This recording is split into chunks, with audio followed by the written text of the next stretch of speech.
নমস্কার বন্ধুরা, দেখুন আমরা সবাই জানি মাঝে মাঝেই আমাদের লোক আদালতের চিঠি আমাদের বাড়িতে আসে। তো আমাদের জানতে হবে যে লোক আদালত জিনিসটা কী। অ্যাকচুয়ালি লোক আদালত জিনিসটা তৈরি হয়েছে যে আমাদের আদালতের মধ্যে অনেক পরিমাণ কেস পেন্ডিং আছে। এবার প্রতি বছর প্রচুর পরিমাণ কেস আদালতের কাছে জমা হচ্ছে, তার ফলে আদালতের ওপরও কেসের বোঝা বাড়ছে।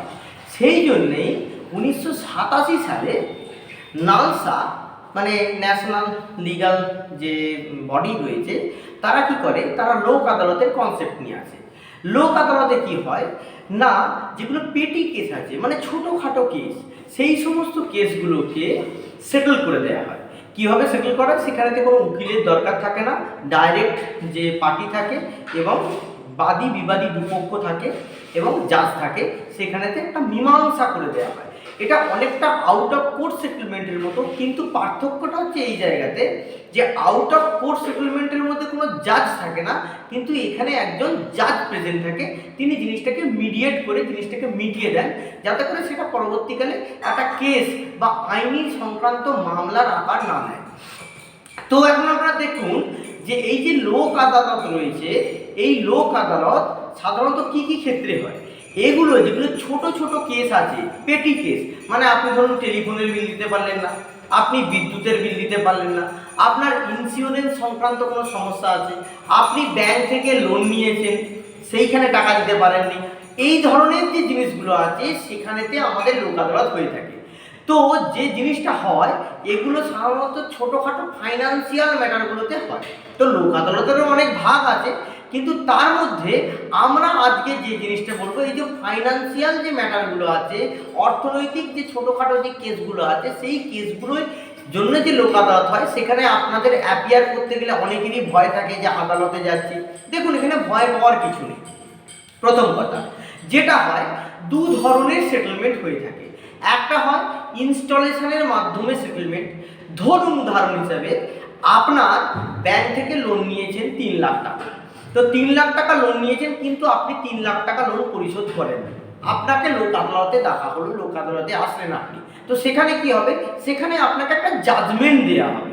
লোক আদালতের যে মানে এটা একটা স্ট্যাটিউটারি বডি, মানে বিধিসম্মত বডি। তো বিধিসম্মত হওয়ার জন্য এদের কাছে জুডিশিয়াল পাওয়ার রয়েছে, এটা একটা কোয়াসি জুডিশিয়াল বডি। তো যেহেতু জুডিশিয়াল পাওয়ার রয়েছে, সেই জন্য এদের যে আদেশটা সেটা কিন্তু একটা আদালতের আদেশেরই মতো, কারণ সেই জন্যই এর নামটা দেওয়া হয়েছে লোক আদালত। এখন লোক আদালত প্রতি জেলায় জেলায় প্রতি কোর্টে কোর্টে হচ্ছে। তো লোক আদালত কি হচ্ছে, সারা ভারতবর্ষের মধ্যে নির্দিষ্ট দিনে লোক আদালত হচ্ছে, এবং লোক আদালতের যে ব্যাপারটা, ধরুন যেটা উদাহরণ আমি দিচ্ছিলাম যে 3 লাখ টাকা আপনার ডিউ রয়েছে, তো লোক আদালতে জাজমেন্ট দেওয়া হলো যে আপনাকে 2,70,000 টাকা পরিশোধ করতে হবে। আপনার কাছে 2,70,000 টাকা নিয়ে আপনি আদালতে যাবেন না, তাহলে আপনার ভয় পাওয়ার কোনো কারণ নেই। ওখানেতে একটা আপনি স্পট পেমেন্ট করবেন। স্পট পেমেন্ট মানে হচ্ছে যে ওই দিন যেহেতু ওই কেসটা হচ্ছে, সেই জন্যে আপনি 500 টাকা বা 1000 টাকা একটা পেমেন্ট করে দিলেন, আর বাকি অ্যামাউন্টটা আপনার মেনশন করা থাকবে ওই ভার্ডিক্টের মধ্যেই, যে অমুক তারিখের মধ্যে একটা ইনস্টলমেন্ট অথবা 2 কি 3টে ইনস্টলমেন্টের আপনি পরিশোধ করে দেবেন। সাধারণত ওরা একটা ফাইন্যান্সিয়াল ইয়ারের মধ্যেই পরিশোধ করতে বলে। এটা হয়ে গেল 1 নম্বর, যে ইনস্টলমেন্টের মাধ্যমে।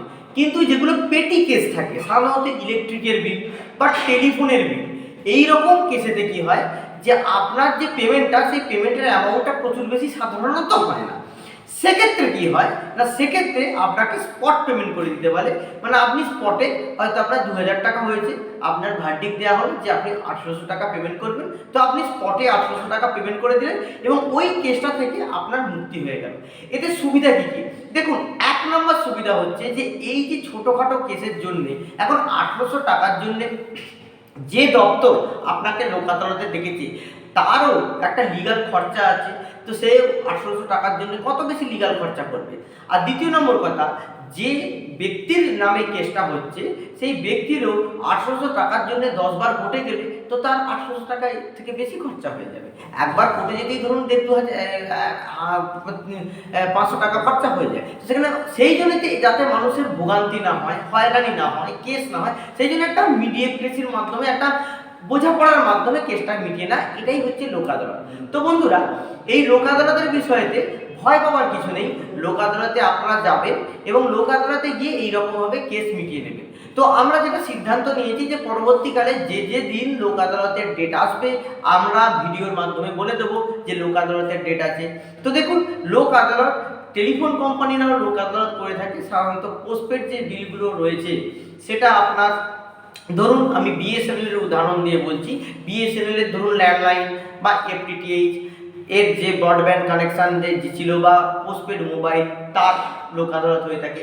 এইরকম আরও প্রাইভেট কোম্পানি যারা আছে, সাধারণত প্রাইভেট কোম্পানিরা তো কম পোস্টপেড ইউজ করে, কিন্তু যারা পোস্টপেড যারা কানেকশান দিচ্ছে, ধরুন জিও দিচ্ছে, এয়ারটেল দিচ্ছে, এরাও কিন্তু লোক আদালত যেখানেতে পয়সা পেমেন্ট পায় না সেখানেতে লোক আদালতে ডাকতে পারে। এর পাশাপাশি ব্যাংক যে আছে, যারা লোন দিয়েছে কিন্তু লোনের টাকা কোনো কারণে হয়তো পরিশোধ করতে পারেনি কাস্টমাররা, সেক্ষেত্রেও লোক আদালতে ডাকে। এইরকমভাবেই ইন্স্যুরেন্স কোম্পানির ক্ষেত্রেও লোক আদালত হয়। তো এই ধরনের লোক আদালত বিভিন্ন রকমভাবে হয়, বিভিন্ন কারণ, ছোট ছোট কেসগুলোতে লোক আদালত হয়। তো লোক আদালতে যাওয়ার সময় ভয় পাওয়ার কিছু নেই। দেখুন, আপনি ওখানেতে যখন যাচ্ছেন সেখানে উকিল নিয়ে যাওয়ারও কিছু নেই। আপনি থাকবেন, যে দপ্তর আপনার নামে যে অভিযোগটা এনেছে সেই দপ্তরের প্রতিনিধিরা থাকবে এবং জাজ থাকবে, এবং সেখানে জিনিসটাকে মীমাংসা করা হবে। এই জিনিসটার কাজ এটা নয়, লোক আদালতের উদ্দেশ্য এটা নয় যে জিনিসটাকে লম্বা টেনে নিয়ে যাওয়া। জিনিসটার উদ্দেশ্য হচ্ছে যাতে তাড়াতাড়ি মীমাংসা হয়ে যায়। তো বন্ধুরা, আপনারা ভালো থাকুন। এই ধরনের ভিডিও পাওয়ার জন্য আমাদের চ্যানেলকে সাবস্ক্রাইব করুন। নমস্কার।